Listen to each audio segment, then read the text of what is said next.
نبی پاک صاحب الالاق سید عالم صلی اللہ علیہ وسلم نے فرمایا کہ ایک شخص رات کو ارادہ کر کے سویا تھا کہ سویرے تہجد پڑھوں گا۔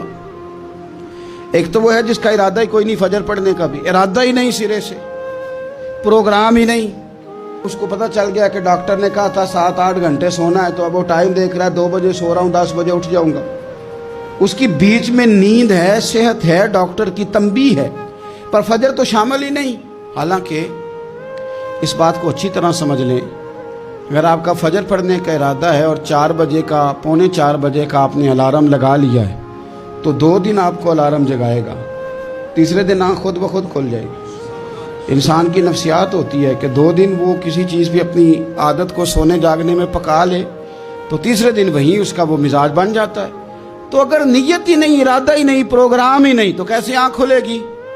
بلکہ پھر تو یہ ہوتا ہے کئی دفعہ آنکھ کھل بھی جاتی ہے، بندے اٹھ بھی جاتے ہیں پر اٹھتے ہی نہیں، نماز کا وضو ہی نہیں کرتے، آگے بڑھتے ہی نہیں، ہمت ہی نہیں کرتے۔ لیکن حضور کیا فرما رہے ہیں؟ کریم محبوب علیہ السلام فرمانے لگے جس کا تہجد پڑھنے کا ارادہ تھا لیکن نیند غالب آ گئی، اٹھ نہیں سکا۔ حضور فرماتے ہیں نیند تو اب اس نے پوری کر ہی لی ہے نا، پر ارادہ تھا تہجد پڑھنے کا۔ تو محبوب فرماتے ہیں نیند رب کی طرف سے صدقہ ہو گئی اور تہجد کا بھی اللہ نے ثواب عطا فرما دیا۔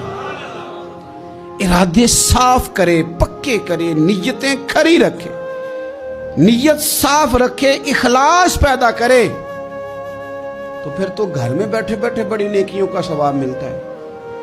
پھر تو اپنے گھر کے اندر موجود رہنے پر بھی اسے بڑے بڑے لمبے سفروں کا ثواب ملتا ہے۔